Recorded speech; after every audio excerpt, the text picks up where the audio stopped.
for anyone that hasn't clued in, I'm with the wonderful Charlotte Devaney, an amazing artist. And the more I did research on you, the more I was looking at what you were doing, the more I was engrossed, and I literally dived through a rabbit hole of like all the stuff that you're doing, because you're literally doing so much. Like you're an actor, you're a radio host, you're a platinum selling musician. You've got your hologram sessions as well, which are absolutely awesome.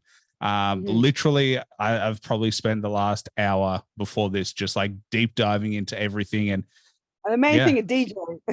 I'm a DJ. Yeah, and DJ, of course. You see, I got distracted by everything else that you do, but it's pretty amazing all the things that you've managed to accomplish and to be as good as you are in terms of a DJ. Like, I feel like a lot of people can't even do one thing, let alone to have such a wide skill set. Yeah, I don't know. Sometimes it's a hindrance, but yeah, I'm just a very creative person, you know, and I guess like I just like to be doing lots of creative things, and I guess I've like over the years I've just realized that I'm good at quite a lot of different things, you know, and I love performing. You know, I'm a performer. That's what I would put myself there as. Like, yeah, I do lots of different things, but I'm a performer, you know, whether it's DJing, whether it's acting, whether it's being an artist, you know, I just love performing, you know, it's very natural to me. So that's it. Well, that's the thing that I actually really noticed in everything that you do. And I don't know how you've got the energy for like an hour to be just like pumping. Like, I get it when an artist is like rapping, or when an artist is like singing, it like goes through them, but you're literally jumping up and down for like an hour and a half.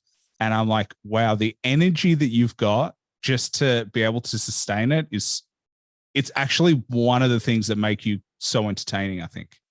Oh, thank you very much. Yeah, I don't know where it comes from. It's really weird. It's like I can go into a club or a festival and be feeling really tired and just like, you know, you have your bad days, innit? And I could be going in and I'll be like, oh, or even on the way there all the time. And my driver and manager would tell you this all the time. We'd drive to clubs and I'll be sitting in the car like hood up, like, oh, you know, I'm not really feeling it tonight, you know. Oh, I'm a bit tired, or I'm feeling a bit crap, I'm on my period, or, you know, all the normal things that people go through.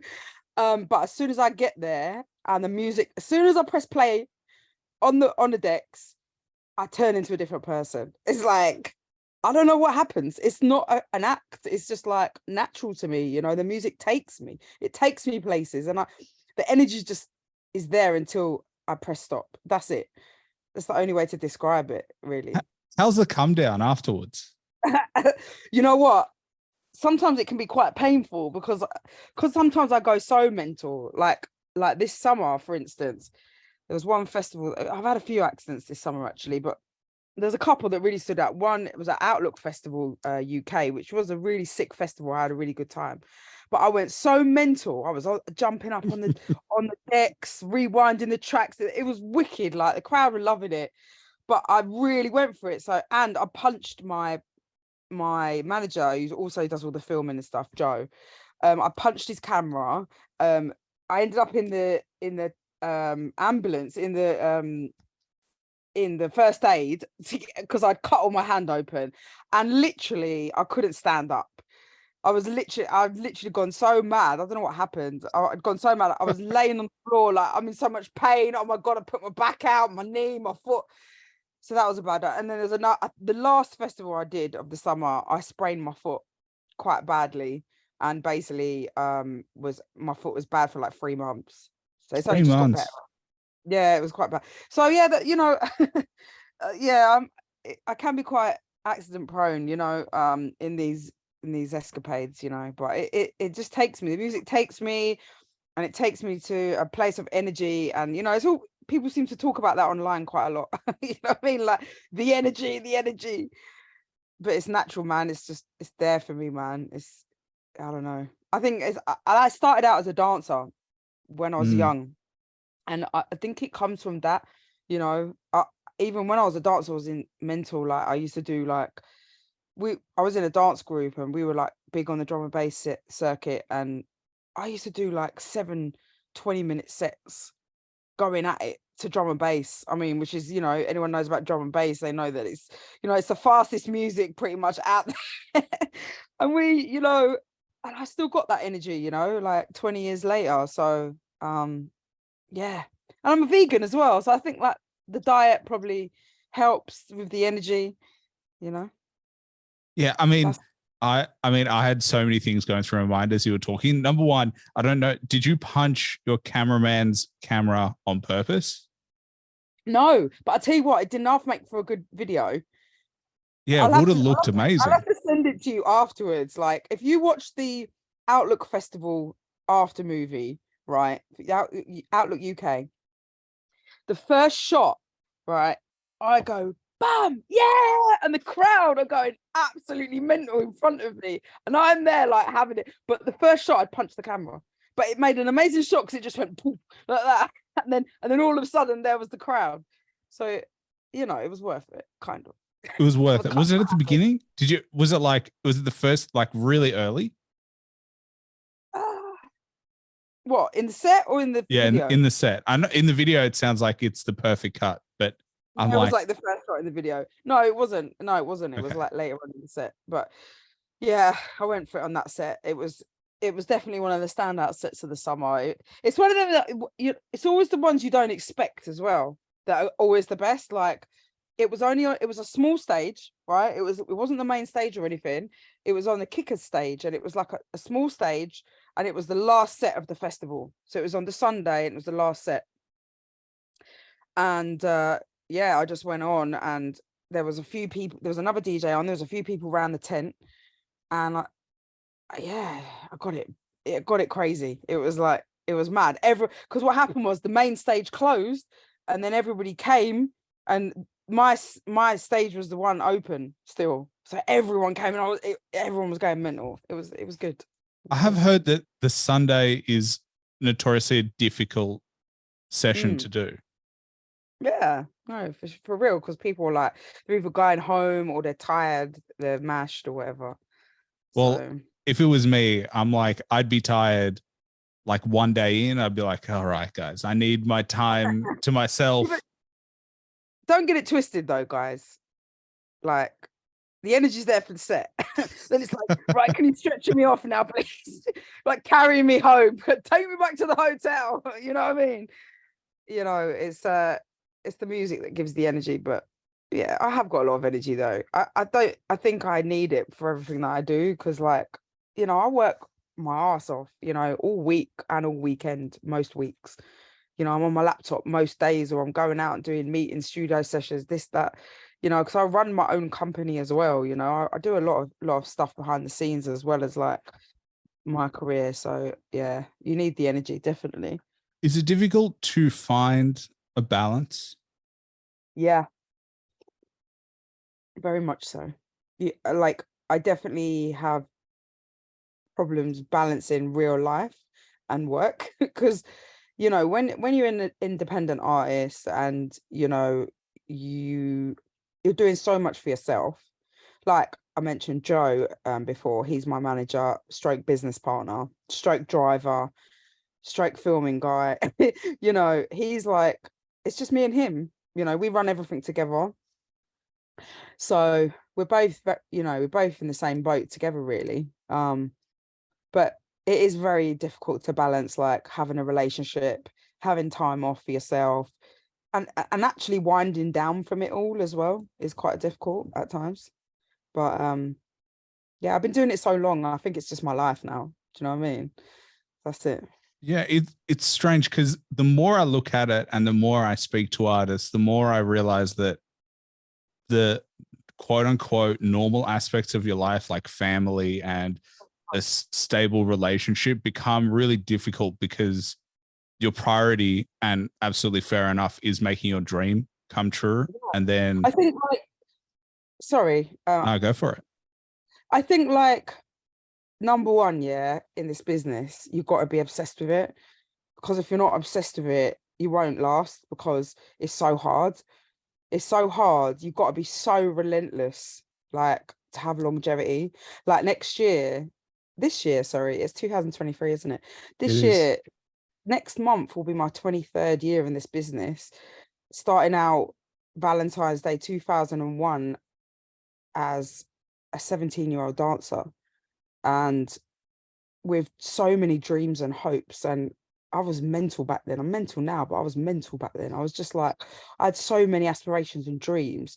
And starting out then to now, the journey's been crazy. But I can honestly say that I've still got the hunger I had then. I've just learned a lot more. I'm a lot tougher.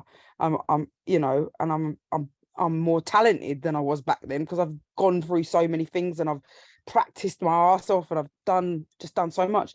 But I still have the passion and the drive for it, and I will work 20 hours a day and not think anything of it. And if you don't have that, then I just don't think this business is for you, because it's not going to earn you, unless you're very lucky, it's not going to earn you millions of dollars or pounds. You know, if you hit the big time, yeah. But otherwise, you're lucky if you can pay your bills, and you know, you're lucky if you can make a living out of this business. So yeah. Over your time, do you see the dreamers? Like, because Oh, you're very much, it seems as though you started as a dreamer, you had the dreams, but reality hit you, and now you've been doing it for 23 years. So you're very yeah. much in the reality of what it means to have sustained success, what it means to have a career. But is it Mhm. difficult to watch the people with the dream and that's all that seems to be sustaining them? It is difficult because, like, you know, you hear it a lot. People want success now, especially with like social media and everything the way it is. When I started out, there wasn't any social media. We had a website. Websites were just around, and you know, then there was MySpace a little bit later. But you know, there wasn't social media, so you know, you had to work. You had to be good. You had to be talented. You had to hustle hard, you know, to get anywhere, to get yourself out there. But I think like people now are like, I want it now. I want it now. I want it now. They see like people with millions of views. They see people top of the charts. They see people doing this, and they want it all very quickly. And I just don't think people are willing to work hard anymore. Not a lot anyway. I think some people will, but like I see it a lot. And people just, they're very entitled, and they expect things like without really doing the graft. I'm not Feel about that. Yeah, I feel like you would get a lot of requests from a lot of people to help them. I've helped a lot of people over the years. And to be honest with you, I'm a very kind person. Like, I have helped a lot of people and not got loads in return, to be honest. I try and be hard faced. Every year I'm like, right, I'm not going to help so much people this year. You know, I'm going to stick to my own shit, you know, blah, blah, blah. But I always end up helping people because that's just what I do. But like, yeah, a lot of people will like, yeah, do not even always ask for help. They just sort of get it and then don't return the favor. But yeah, so yeah. Yeah, I think it's a weird one in music because the help is helpful to a certain point, but Mm. I see a lot of artists. Yeah, sorry, go on. I see a lot of artists just like reaching a level that they're not ready for yet. They're like Definitely. they're Oh, trying 100%. they're trying to jump to a level where they haven't got the skill set. They're going up against artists that are, and I always say against because I think you always get compared when you're with an artist who is well established. You're always going to get compared. And if you're a weak Yeah, link, then you lose your opportunity, and then it actually sets you back longer. So I feel like self-awareness is really important in the yeah, industry, because if you're not self-aware, you're going to get lost in trying to get to a place that really doesn't make sense for where you're at. 100%. And I think like I feel after all my years in the business, and don't get me wrong, yeah, like I didn't start out 23 years ago as a DJ. I wasn't only been DJing since '07. So like, you know, I've been through a lot of stages and a lot of different industries. Like I was a dancer, as I said, a model, an actress, and then the DJing and the music really has taken over my life. I do still do bits of acting, but it's when I have the time, really, because music is such a full-time thing, really. Um, but yeah, It's funny that you say you only started DJing since 2007. I know That's that's actually still years a ago, very long 15 time. years ago. I Yeah. know. I'll be honest with you, like it, it's taken me a long time to become so confident. You know, I wasn't confident at first. I used to shit myself when I first went on the decks. I used to have a drink when I first started DJing. I was always like, I've got to have a few drinks, and you know, but then I stopped doing that because I realized I wasn't a very good DJ when I was drunk. But it took a long time to get the confidence. I'm now such a seasoned performer and seasoned everything that I'm yeah, I'm in a better place than I've ever been, like as a performer, just because of like my experience, I guess. Well, I You think know. that's the thing that stands out is you feel confident. Like Mm. there's when I look at the things that you're doing, you don't seem to have the self-doubt. I'm sure you have self-doubt Well, as um, well, but it doesn't yeah, feel as though you allow it to affect when you perform. no, no. I just love it. I just love performing. You know, like it's just always been my thing, whether that's in front of the camera, on stage, whatever. You know, I love it. I'm born to do it. That's it. I'm also, you know, I also enjoy other things like business and building stuff and you know, hustling and you know, starting something and the journey along the way. Do you know what I mean? I enjoy that, and I think that is important as well, like to enjoy the journey, because sometimes it's not always what it's cracked up to be when you get to where you're hoping to be, you know. So the journey is important, you know. Yeah, I think when you're in the journey, it's difficult to enjoy it because you see all the But I think, accolades. yeah, I think it depends. Like if you're seasoned and experienced at the journeys, I think I've done so many different journeys. Like if I like for instance, yeah, I'm starting out. I started something new about a year ago, called 180 Society, which is like a all female collective of DJs, stroke MCs. You know, I wanted to build something to bring some unity into bass music with females, and you know, just because I've always been about working as a team, and you know, like I started out in a dance group, so I like having females around me and working together. So I started the collective, and it's, you know, it's been slowly growing over the last year or so, and you know, we've got like some big plans with it, and you know, and it's quite exciting because it's something new, and I'm sitting back like, okay, cool, we might not get everything that we're dreaming of straight away, but like there's some fun to be had here, you know what I mean? There's a journey here.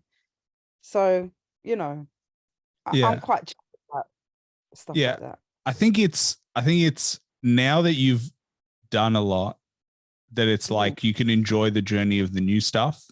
But I'm sure like in the beginning, I when you wasn't were like start, yeah. Now, that. No, I used to be like, I want it now. Why is it not happening? Don't get me wrong, yeah, I'm still very impatient with things. You know, I talk about being, you know, loving the journey and everything. I'm still very impatient. And Joe would tell you that, you know, I want things now. I'm like, you know, where's that hologram session? And, you know, I want that finish now. And, you know, I'm a bit of a slave driver, really, to work with, because I'm like, yeah, I'm a boss, you know, and I want shit done, and I want it done my way. I'm very much like that. I think you So have to yeah, be though. I think yes. because if you're not, and so this is like the duality of what people think versus the truth is like Reality. Yeah. if you're not driven and you're not impatient and you're not hustling and you're not ever satisfied, You're gonna get then your you shit will done. never, yeah, it'll just stay the same forever.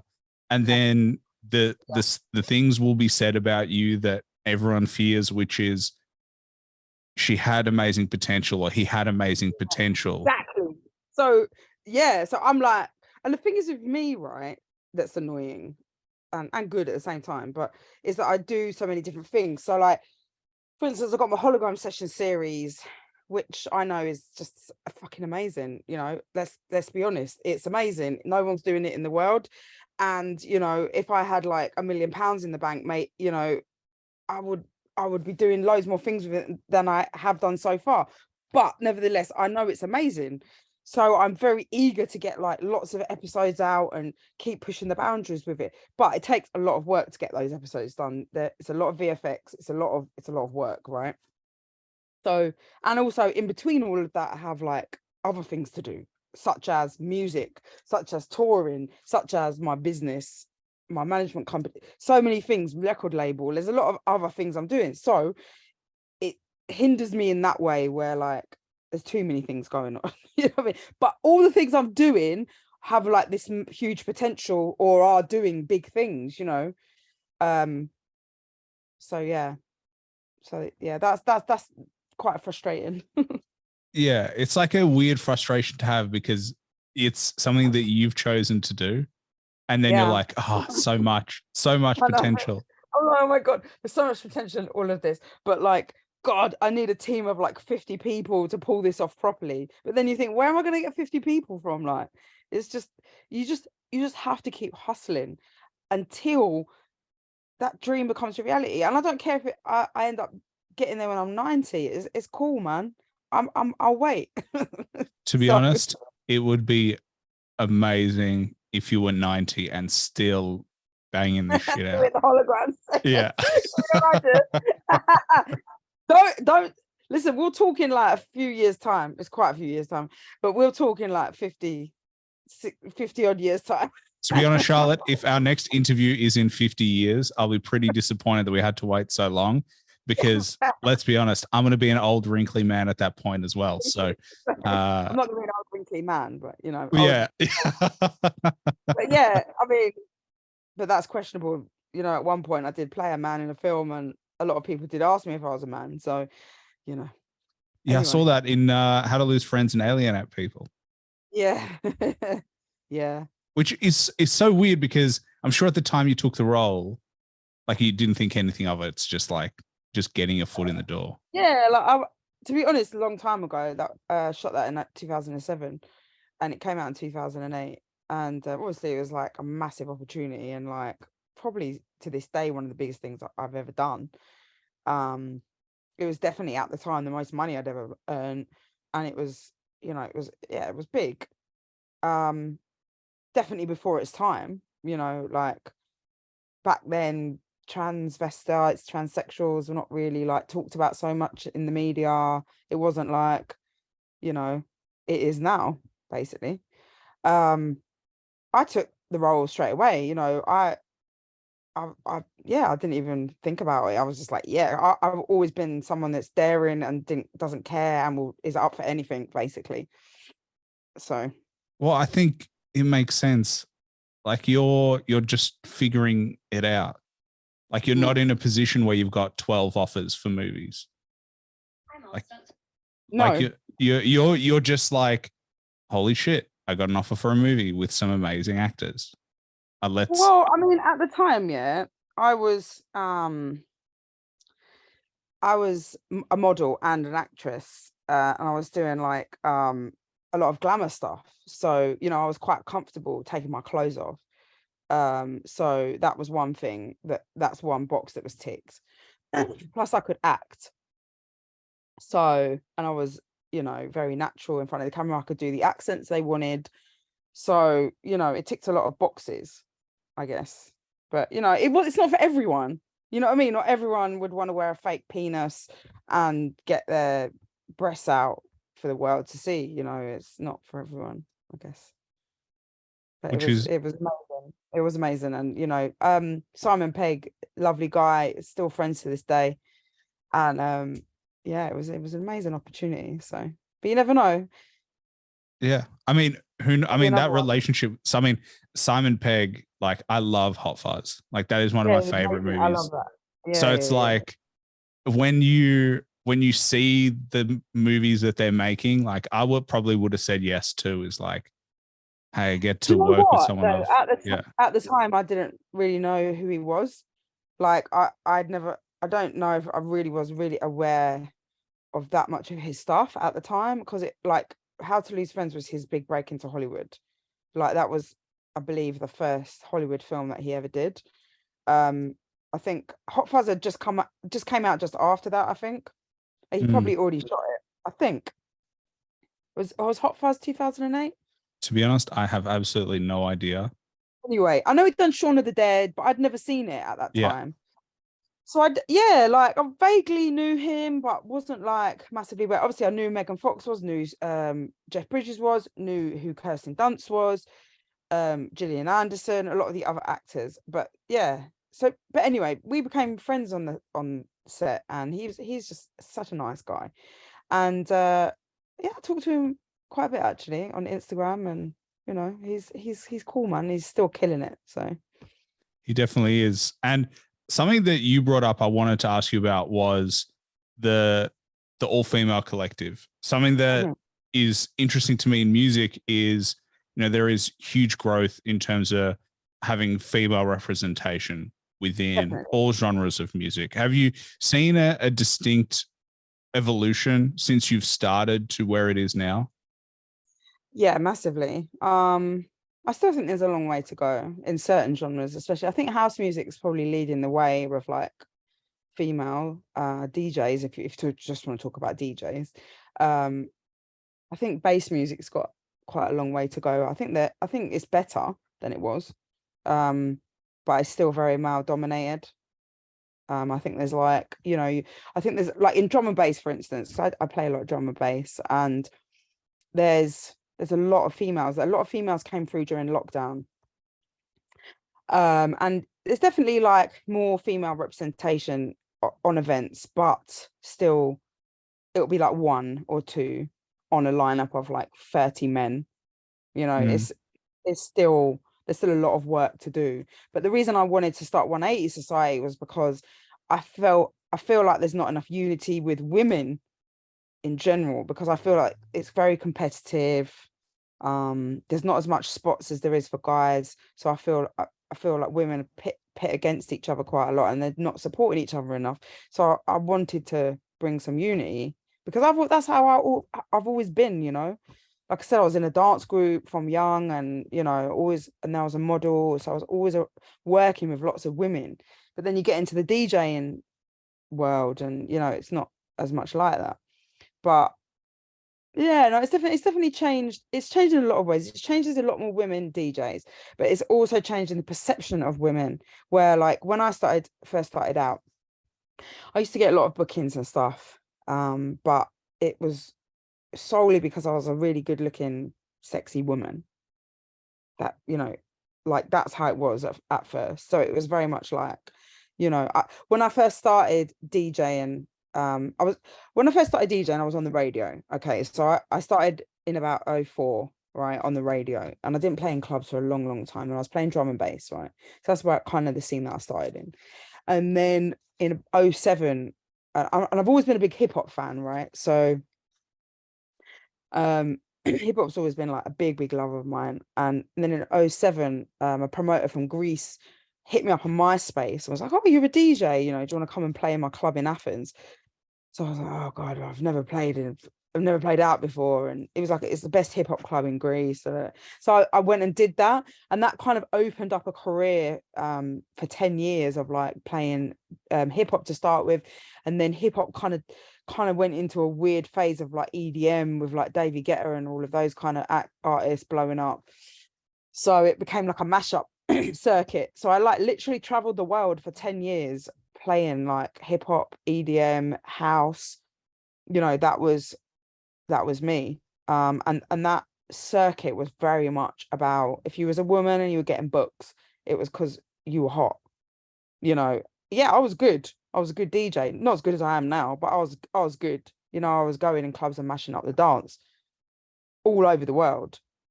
But yeah, it was very looks based, definitely. And then you got a lot of Russian girls started DJing as well. So they were like taking over the kind of Asian market, and you know, but now I don't feel like it's as much about that anymore. You know, I think it's a lot less sexist than it used to be. What do you think's changed about it? Like, because as you were speaking, I was like, it must be strange to still be able to have a career, but then see the flaws in it, to be like, oh, 100%. I know why I'm getting booked, but like at the same time, I need to take the opportunity that I have in front of me. Yeah, don't get me wrong though. I've always been, ever since I started, I've always, like when I first started, I was a dancer in a very male dominated scene, which was drum and bass, garage music as well. Um, that's the main scenes that we danced on. And there weren't any other females really. There was one or two DJs, but it was like very, very male dominated.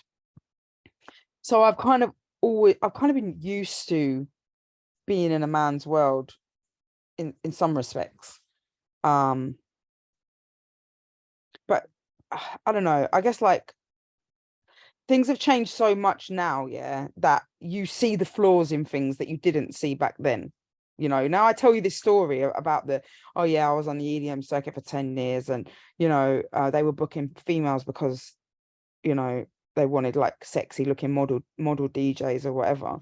You know, I guess like at the time you didn't really look at it in the way you'd look at it now. Like since like Me Too and, you know, opinions have changed in respects to everything. Like you see things for what they are now rather than at the time. Yeah. Yeah, I think that makes sense. Do you understand? It's like for instance, yeah, the way that men, when you used to go into a club back in the day, when I was dancing, especially because I was, sometimes I'd be running around the club, going toilet, whatever, dressed in my skimpy little dance outfit, and even when I was going out with my girls, like dressed up to the nines, whatever, in a dress or whatever, men were very like they used to grab you and try and touch you, and it was a thing, and I used to fight men all the time for trying to touch me and pull me about and this and that, but men just don't act like that anymore. And at the time it was like, oh, fuck off, whatever, go away. But it wasn't looked at in the way that it's looked at now. It was looked at as in, oh, you're just a pest. But now, like, it's actually a criminal offense to act like that. You know what I mean? Yeah. Isn't it strange that it took society all together to be like, hey, you know how we have all these rules about like not touching people inappropriately without their consent? Seriously, I could write a fucking book on it. I'm not even joking. Like, I used to get harassment on new levels, like when I was walking down the street, man used to be chasing me or hanging out of their cars, or, like I said, in nightclubs, it was just off the chain. Like, there's sometimes, oh, I don't want to go out in the crowd, so I'm just too many hungry men. But they don't act like that anymore.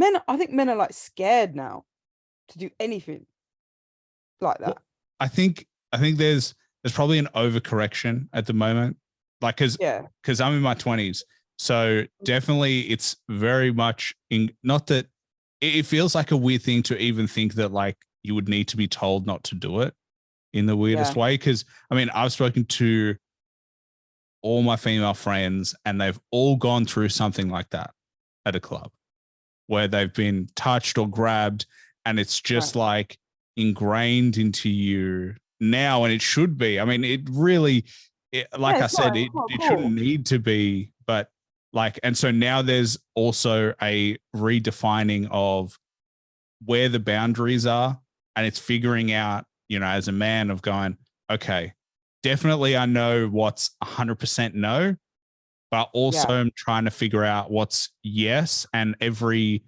person is different. And so in a situation like a club where communication is difficult, it's like, it's better for me to be conservative than it is for me to take a risk. And I think that's what people are thinking about. Yeah, I think it's quite interesting to have this conversation, because I've had this conversation with like a couple of girlfriends before and gone, oh, is it, men just don't really try it anymore. Like, is there something wrong with me? Or is it that men are just scared? I think it's men are scared. And like other female friends have said the same thing. Oh, my butters now, am I ugly? Because like men are just like not acting like hungry anymore. But I think it is because men are like scared. So do you feel like when you go into a club you can't just sort of randomly grab a girl? Not that you probably would, but like, yeah, oh, definitely. I would never, like, I'm big on respect, and I think the other thing shift is like, oh, they are here with their friends to have a good time, not to get it hit on guys. But Yeah. that's not But that's necessarily true either. And so it's like this weird game that's now evolved of like, you know, men are taking the back seat because they're waiting for consent, and women are going, hold on, Is there why aren't something you wrong hitting with on me? it? Yeah, Yeah. because that's your job. You should be hitting on me. I looked at you once. And so Yeah, men what's are wrong like, with she you? looked at me, but did she look at me or did she look past me? And so it's like this weird, it's this weird place. I think we've just like overcorrect. There's no balance. And when I look at the media, and it's the weirdest thing, and I'm sure you see it as well, is like there's this narrative of like men versus women. And I hate that so much. Yeah. Like Me it's like too. it feels like it's just creating more and more division where it's like women talk shit about men, men talk shit about women, and everyone in between. And then no wonder we don't get along is because we've been Yeah, pushed. there's definitely a massive like social divide between men and women. And I think like the whole inclusivity, the whole, oh, we need more women, or we need more this, we need more that, actually is creating divides rather than unity in a lot of respects. Yeah, see, I think we need good women doing good things. Just Do you like know in the what? same way we need good men With doing men, good things. I do you know what though? As much as I am a very pro women, and I, as a woman in the industry, especially as a woman that's been around a long time, I've had a lot of hardships because I'm a female, but I've also had, got things because I'm a female. I also do believe that you do also have to be good. I'm not just down to like, oh yeah, you've got to book her because she's a woman. Like it's got to be you. Yeah, we should have more women doing all these things, but they've got to be talented. It's not just like throw any old woman in there just for being a woman. You've got to be good at what you're doing. You've Yeah, got I to be think it's talented. the opportunity. Like you were saying that when you were looking at, the bass scene and it's, two women booked for 40 men, Yeah, it may only be that there's only two spots for women. And then yeah. it's like, well, then that's not a fair opportunity. You need to No, give no, no. I, opportunity. I I totally feel like, do you know what as well? I do you know what I think is a massive problem, and why more women are not getting books is because a lot of the promoters are men, right? So obviously, like they don't feel the same way that we feel about stuff. Although I think everyone's trying in most respects to include more women, etc. But I feel like when I do events, I will book as many women as I can, the ones that I feel are talented enough or have, the status or etc. etc. But there's not really many female promoters. So I feel like there needs to be more. I think like maybe that would improve things more. How do people get into promoting? So I guess you just fall into it. I mean, I've promoted quite a few events. I actually hate it. It's like not really I really don't like it. I've put on some big events over the last few years and been very successful at it actually, but like I just find it very stressful. So it's not something I could do full time, and props to all those promoters out there because it's very, very hard. It's very hard to sell tickets and you don't make that much money. So, respect to everybody out there that's doing it. But yeah, I do a few things. I've got some big projects going on at the moment. Yeah, so I know what I'm doing with it, but it's very hard. It's funny. It's like, it's very difficult. You don't make much money, but go do it. More women. We need more women in the industry. No, you know what? Like rewind that, because you can make money, but it's a lot harder than people think, and you don't make as much money as people think. Yeah. I think like artists are charging a lot these days, and you've got to try and get favors of people, and to make money. So yeah, it's just stressful. I find it very Yeah. stressful. It's not really something I'd want to do all the time. Yeah. But we do need more female promoters, everyone. you know Maybe that's why it's that stressful because we don't have enough female promoters in there. Maybe. Maybe it's just the men doing it. But something I did want to ask you about was Flip It. I'm sure you get so many questions about this. I do, yeah. But I'm always interested in the moment of realization when you see it for what it is, which is a platinum hit. Like, what was the moment for you? It was a long process. A very stressful, long process, that song, actually. It was first made in 2012. And I first released it because basically, I released it first myself on my own label independently. I went to so many meetings with like major record labels, and there was like some maybes and nearlies, and it just didn't get signed. But I always knew it was a hit, and so released it first myself, the original version, which is still online. I toured it all over the UK, like did so much work, spent so much money as well, of my own money. I paid Snoop myself. I literally did everything myself, paid for the video, all the remixes, the lot. And then basically signed it to end up doing like a license deal to Universal in Australia. And they were like, oh, we don't really know what to do with it because there isn't a radio story in the UK with it yet, but we know it's a hit, but we just don't really know, so a little bit of time went on. And then I was like, look, why don't we do a new version of it? Why don't we like update it a bit? So they were working with this producer called Ivan Goff at the time, who was like big on the EDM scene and like worked with Swedish House Mafia and like all of that kind of stuff. So that was like around 2015, end of 2014, 15.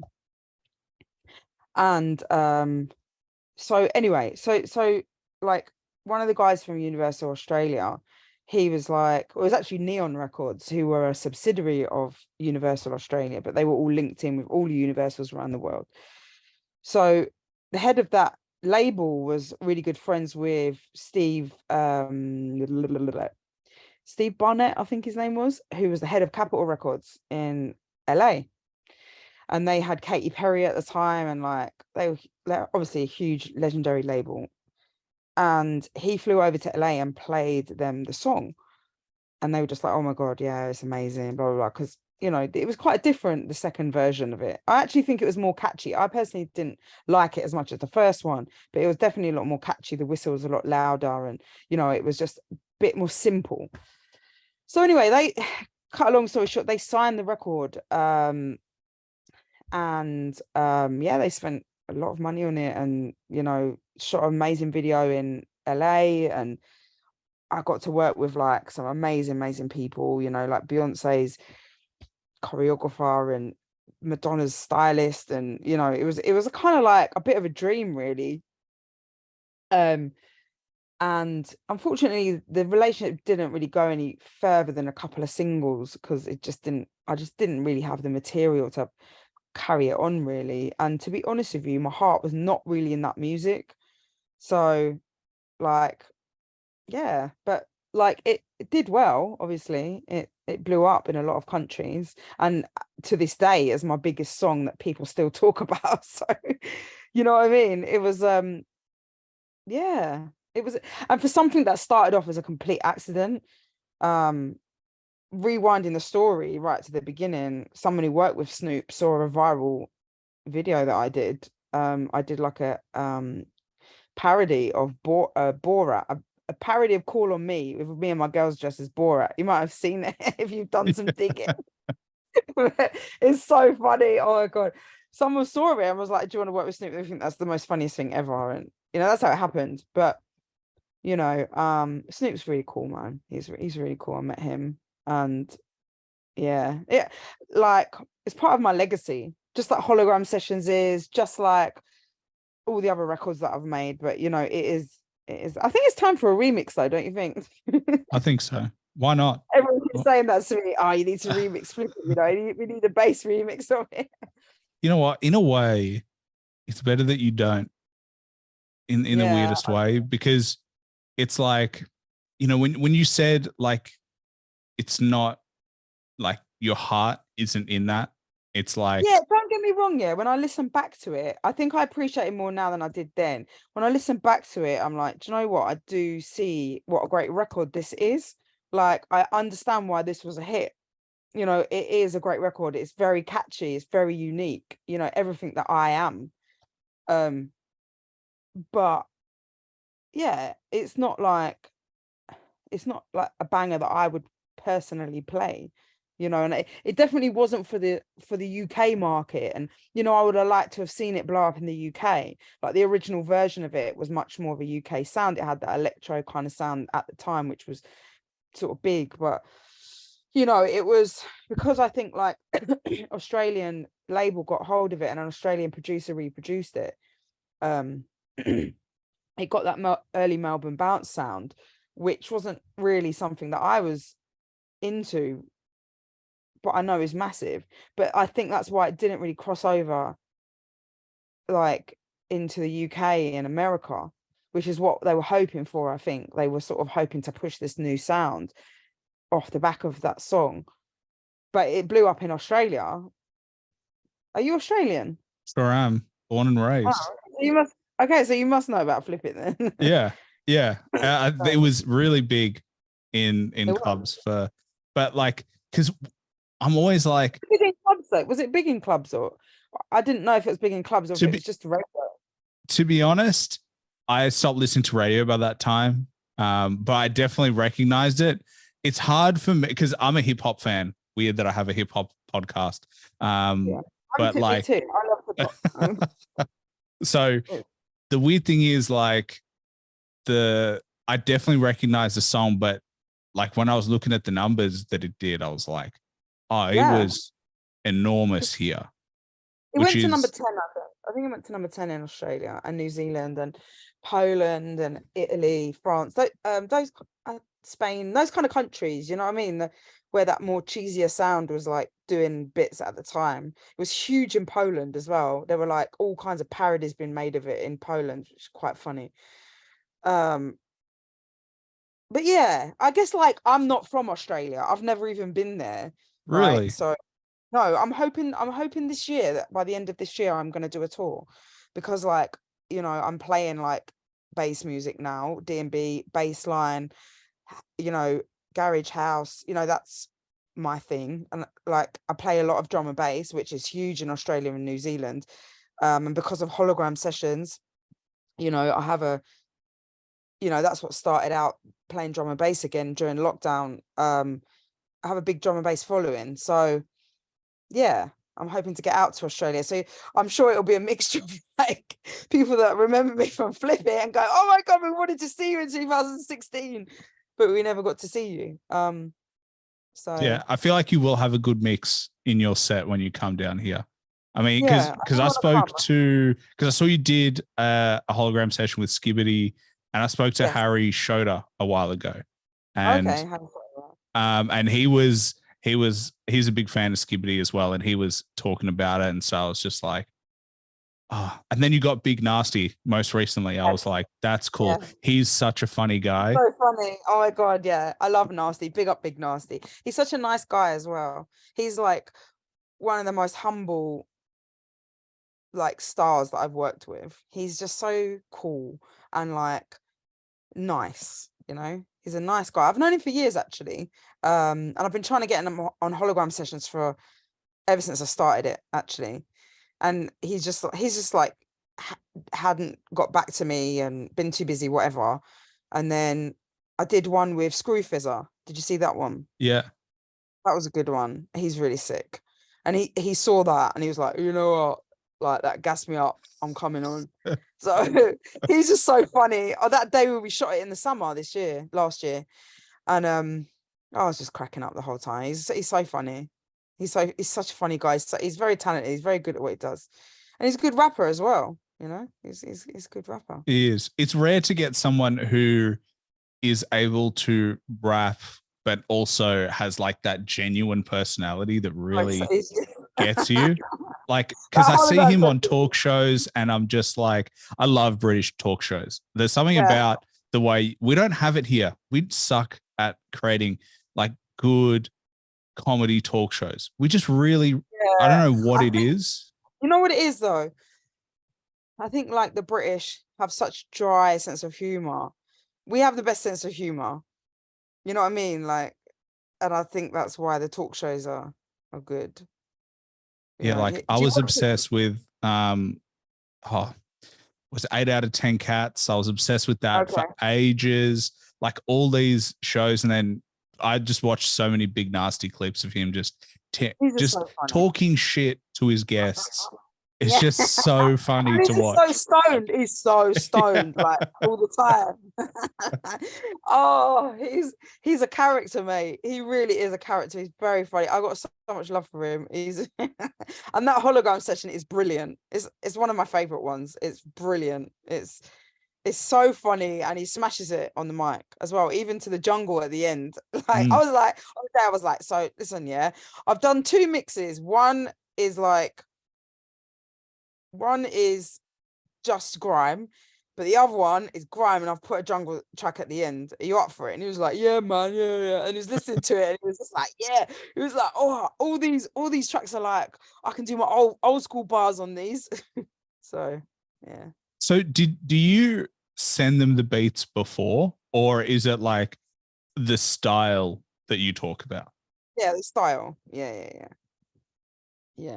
Because I was wondering, I like, have to send them. I send them like a rough mix before, so they know like what I'm gonna play and all of that. So yeah, because I was gonna say like some of your sessions are like an hour, and like some of the original ones. I've got an hour one coming out, but towards the end of this month. It's pretty amazing actually. This is going to be a world first one I haven't done before. That's an hour one, but basically during the lockdown period from like June 2020 when I first started doing it up until the end, they were all an hour long or some hour and a half. And they were more like, you know, like a show, like a stream. But then like after that we were like, God, and honestly, like God, we spent so many hours making those, you know, the rendering time, and you know, it's long. So we were like, look, we want to turn this into more of a YouTube kind of thing, and more like a freestyle 5-minute type thing. So that's basically, I've got like 4 new episodes coming out in the next couple of months that are all ready to go. So 3 of them are short ones between 5 and 8 minutes, and one of them's an hour. But generally the holograms are going to be short because it's just like so much work to do the hour ones. And yeah, I think attention spans also are tough for an hour. To be honest with you, right? I get more views on the minute clips than I do like the hour ones. You know, people watching the hour ones will often watch it, or if it's a live stream, they'll sit there and they'll comment and whatever. But they come in and they come out, so they don't always watch it all the way through. They might listen to it as a mix more. Do you know what I mean? Like in their car or whatever. So I just thought, you know, I want people to take in the spectacle that is the hologram sessions. I want them to appreciate the VFX, appreciate it. So it's much better doing it in like a 5-minute form, and then I can do my hour mixes on my pyro shows, or you know what I mean, and it's a lot less effort and money to kind of do it. Do you know what I mean? Yeah, So I think so as well. Like it just, I will say though, the one with yourself is really funny. Just like you pointing to yourself and you dancing, that one's amazing. So if anyone hasn't checked that out, check it out, because that's like you bigging up yourself and then you're dancing and then you replicate the dance moves, and it's so funny to watch. Yeah, that one is good. You don't understand, that was a lot of effort. And I remember like the day we shot that, you know, that shot in my bedroom at home. No, it doesn't That look was in my like it. bedroom. That was shot in my bedroom. Yeah, because I was really stressed. I was like, okay, so like I'm normally the DJ on this. I've never actually been the MC as well. So like, but actually when I got on camera, it was actually really easy.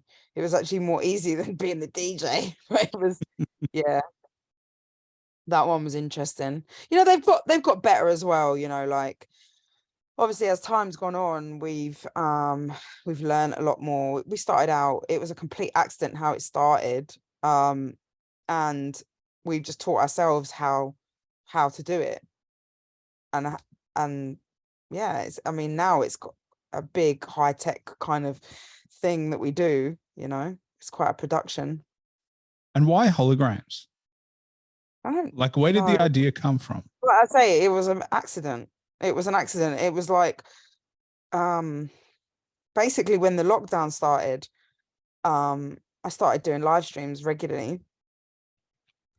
And one day I was just like, oh, I fancy doing a drum and bass mix of all my old school favorites, because I wasn't playing any new music, any new drum and bass music then. Any drum and bass that I played would be like a few tunes in a set or whatever, in a mashup set or whatever.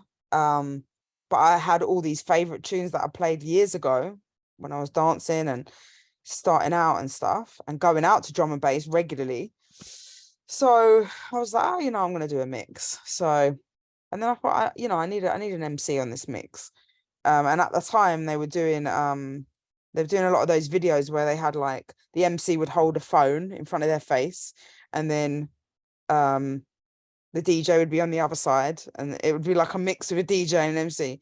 It was kind of early lockdown. We were just making do in it to entertain people. Everything went online. So okay, I'm gonna bring up Skibber, because Skibber's like one of my oldest friends in the scene. Rang him up and I was just like, oh, I've done this mix, you fancy like spitting over it? And, oh yeah, sure.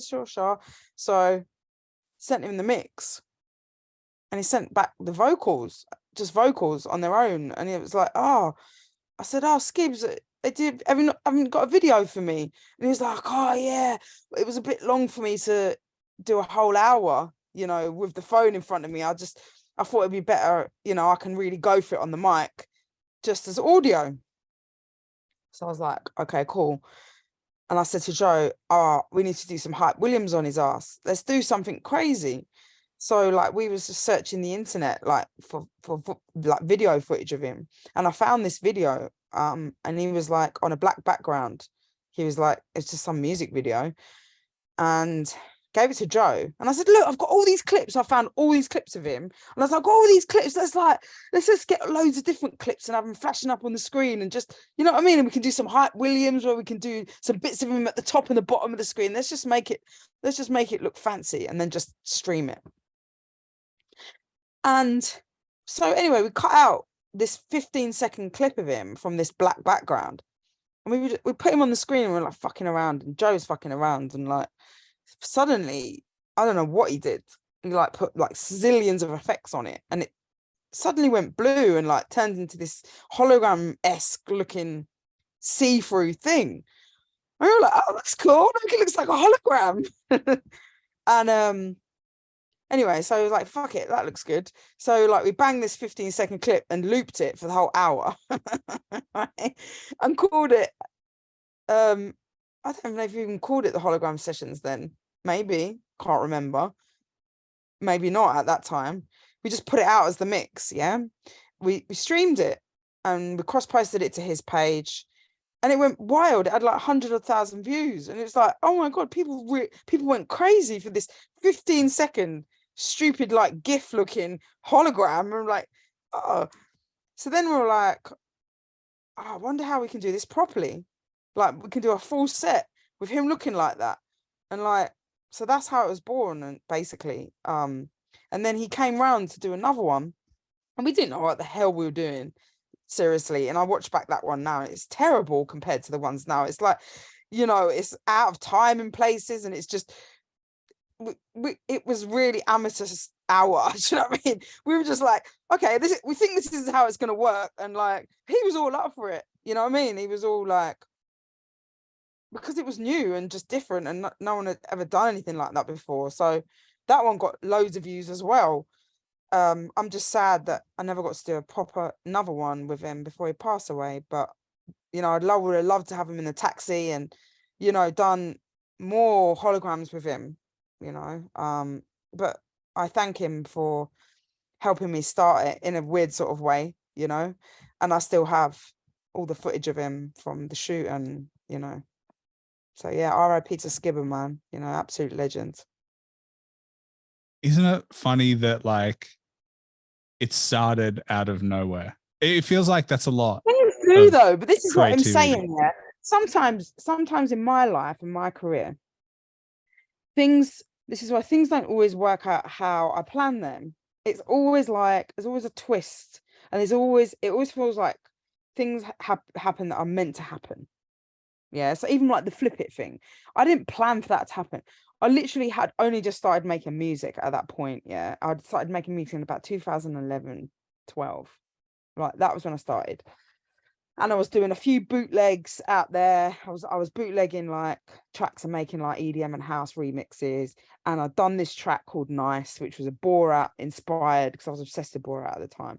A Borat inspired crazy flipping tune with this crazy video. Not in a million zillion years did I think, yeah, that I was going to get to work with Snoop Dogg off the back of that. You know what I mean? And it's just sometimes things just happen, and they happen for a reason. And I think the hologram sessions is exactly the same story. And you know, and I still think there's quite a lot of work to do with it, and I have a lot of aspirations and dreams with it. But one great thing about the hologram sessions is nobody can copy it. Even if they want to try, they can't copy it, because without me, there is no hologram sessions. You know, they can do a blue MC or whatever sitting next to them in a cab or on a DJ set with them, but it's not going to be the same, is it? So, No. you know, I'm quite happy about that, because I'm very funny and I get very worried about people copying my ideas, because, you know, I am unique. I don't copy anybody else. I like to be unique. So, yeah. You are definitely unique. And I will say, you were saying the first one's like not as good as where you are now, but I think that's the whole point. Yeah. Like Well, the whole point. you can see the progression. Do you know Yeah. what I mean? If you and as I say again, you know, thank you, Skibber. You know, thank you for doing that for me back then, and it blew it up. You know, he was a good guy, and you know, he's really going to be missed, man. He is missed. Yeah. And influenced a lot of artists. He did, man. He influenced a lot of artists from in all different genres. He was an absolute legend. Yeah. So Skibber, like, I was a good friend of mine from my early dancing days. You know, he was one of the first people that I met, and he always had my back, even when I wasn't in drum and bass, like I wasn't really in the scene so much. And, you know, I was off doing other musical stuff, and he always used to post up my music and, you know, whatever I was doing, he was always like supporting me, you know. So when I called him that day, he was just like, yeah, man, you know what I mean? Because we're always friends. We're always like kept in touch. And you know, days from like back from the days when I was doing his music videos and I was a dancer, and you know, yeah, we went way back. So I was very, very sad, and you know, when he passed away. Yeah. Yeah. I can imagine it's quite tough because the way you speak about him, it's almost like a mentor in a way. No, he wasn't a mentor. I wouldn't say he was a mentor. He was just a nice guy that I'd known for many, many years, and always supported me. Um, yeah, just a friend, really. Someone that always showed me love. Whenever I saw him, he was always happy to see me. Always like, do you know what I mean? He was, yeah. And do you know what? Like, it was him that really helped me get on the live streaming thing, because he was on it early days doing that breakfast at Skibbity thing, doing all these shows on Facebook. And like, I remember having quite a few conversations with him at first. He was like, yeah, you know, you got to get on this thing, babe. You got to get on the Facebook. You got to do this. You get your stars, and you get, you know, we could make money while we're in lockdown. And, you know, so I started my show as well after, you know, he started his show. And, you know, I had gained a lot of his fans, loved what I was doing as well. So yeah, a mentor in some ways, especially during that time, but just a friend, man. He was just a nice guy. He was a nice guy, very humble, very gentle. Do you know what I mean? So yeah.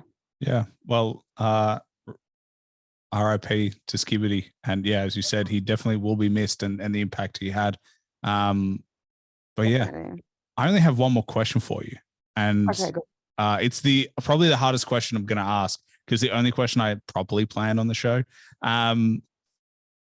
If you had to recommend one album that everybody should listen to at least once, cannot be your own music, can be any genre of music, just so they could appreciate, what would it be? Oh God. I've got so many favorite albums. Probably be like from the old school hip hop kind of era. Like, I think like the misrepresentation of, is it misrepresentation? Miseducation of Lauryn Hill. That's it. Sorry, I'm tired. Sorry, I'm gonna say that one again, so you can cut that.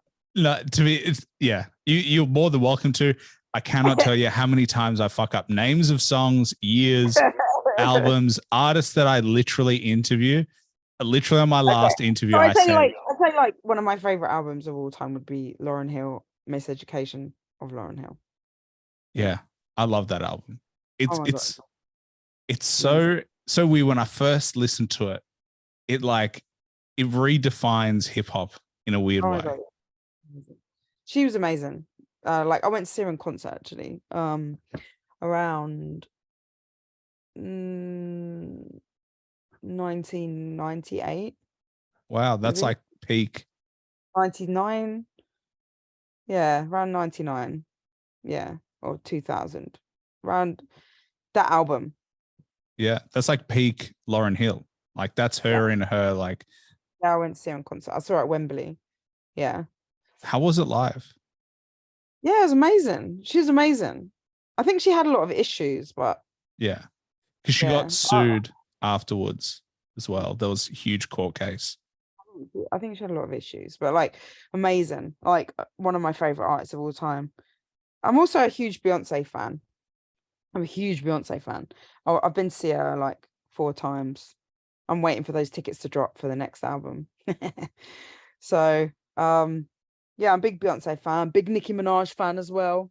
Massive Nicki Minaj fan. Oh, there's just too many albums, but the Lauryn Hill one would be probably one of my favorites of all time. Yeah. Oh, and Bob Marley as well. I'm a big Bob Marley fan. It's so interesting because like when I first started asking this question, I didn't expect the answers that I got. And Lauryn Hill is definitely someone that keeps coming up. Bob Marley as well. Michael Jackson comes up a lot. Michael Jackson too. Yeah.